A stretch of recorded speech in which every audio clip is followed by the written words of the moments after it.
시청자 여러분 안녕하시는겨? 오늘은 엄마 이야기를 같이 좀 해보려고 합니다. 이 지구상의 어머니들이 나라는 달라도 자식들한테 바치는 마음이야 다 똑같겠지요. 그럼에도 불구하고 육아 방법 면에서 우리나라, 일본 그리고 저 멀리 서양의 유태인 어머니들은 하늘과 땅만큼 다르다 이 말이오. 그 엄청난 파급효과는 뒤에서 말씀드리겠습니다. 먼저요, 세 나라 어머니들이 어찌 다른지 차례대로 따져보실랑겨. 첫째, 한국 엄마. 한국 어머니들은 아침에 학교 가는 아이들한테 늘 하는 말씀이 있지요. 야야, 학교에 가면 선생님 말씀 잘 듣고 공부 열심히 해라 이라고 하지요. 우리나라의 높은 교육열과 학문적 성취를 중요하게 여기는 그 마음이 오롯이 담겨 있는 겁니다. 사실 우리나라에서 공부애가 넘주나, 공부 단디해라, 이런 가르침이 하룻밤에 생긴 게 아닙니다. 130여 년 전 영국 출신으로 조선을 다녀간 이사벨라 비숍의 얘기를 잠깐 들여다볼까요?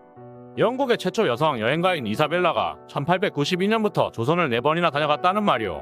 이사벨라가 조선을 여행하던 중 다 쓰러져가는 초가집들을 여러 번 방문한 적이 있는데 살림살이는 별로 없고 하나같이 선반 위에 책만 몇 권 놓여있더라고 합니다. 이사벨라는 유럽을 휩쓴 자신의 베스트셀러 조선과 그 이웃 나라라는 책에서 결론 내렸습니다. 그 시절 조선 사람들이 아무리 배가 고파도 배움에 대한 욕망만은 엄청 강했다는 것입니다. 둘째, 일본 엄마. 일본 어머니들은 이럴 때 어떻게 하겠는겨? 학교 가는 아이들한테 일본 어머니들은 하나같이 애야, 오늘 학교 가서 남한테 신세지지 말고 패끼치지 말라고 합니다. 아이는 무슨 말인지도 모르고 오카상, 하이 하고 학교로 갑니다. 이거는 예의범절을 중시하는 일본 문화가 강하게 반영된 장면이지요. 600년 전에 일본은 60개 나라로 쪼개져서 무려 100년 동안 전쟁만 했습니다. 자고 남은 딴 나라로 번개같이 바뀌는 전국시대지요. 일본 사람들은 오랜 내전을 겪으면서 자신의 자그마한 실수로 조직에 해가 될까봐 걱정이 되고 공동체 안에서 못 살아남을까봐 뼈속 깊이 사무치게 된 것이지요.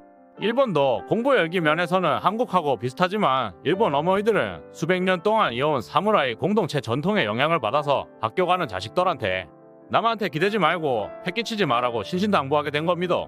셋째, 유태인 엄마. 유태인 어머니들은 한국 어머니같이 공부를 강조한다든지 일본 어머니같이 신세를 지지 말라는 말하고는 좀 다른 주문을 합니다.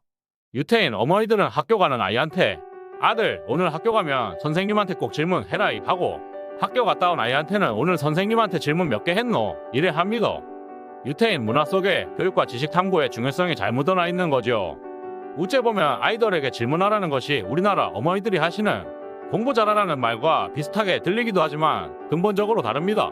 솔직히 우리나라 어머니들의 공부 잘하라는 요청은 아이 입장에선 심리적으로 제법 부담스럽습니다. 상당한 스트레스죠. 모든 학생들이 다 공부 잘하려고 하니 극단적인 시험 부담감에 간혹 목숨을 잃는 불상사도 벌어지고 말이죠. 그런데 공부 잘하라는 한국 어머니의 요구보다 유태인 어머니의 질문 몇 개 하라는 요구는 아이 입장에서는 그리 힘든 일이 아닙니다. 아이는 선생님 말씀을 잘 듣고 잘 이해하면 됩니다.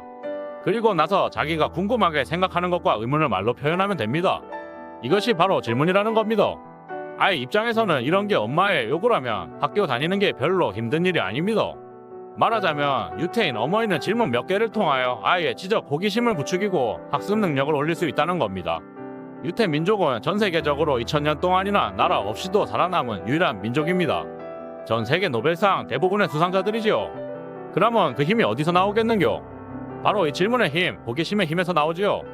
이렇게 우리나라, 일본 그리고 유태인 어머니들의 육아 방법은 천양지차로 다릅니다. 이것이 핵심 포인트입니다. 그런 현격한 차이가 세 나라의 역사와 민족성을 결정짓고 있습니다. 그런데 요즘 로봇과 AI, 인공지능이 등장하는 새로운 시대에는 이 세 나라 어머니들 중 그 진정한 승자가 유태인 어머니 같다는 생각이 드네요. 우리나라하고 일본 어머니도 타산지석으로 빨리 배워나가야 하겠습니다. 시청자 여러분, 오늘 한국, 일본, 유태인 어머니 이야기 잘 들어보셨겠지요? 다음에 또 다른 재미있는 이야기로 찾아뵙겠습니다. 고맙습니다.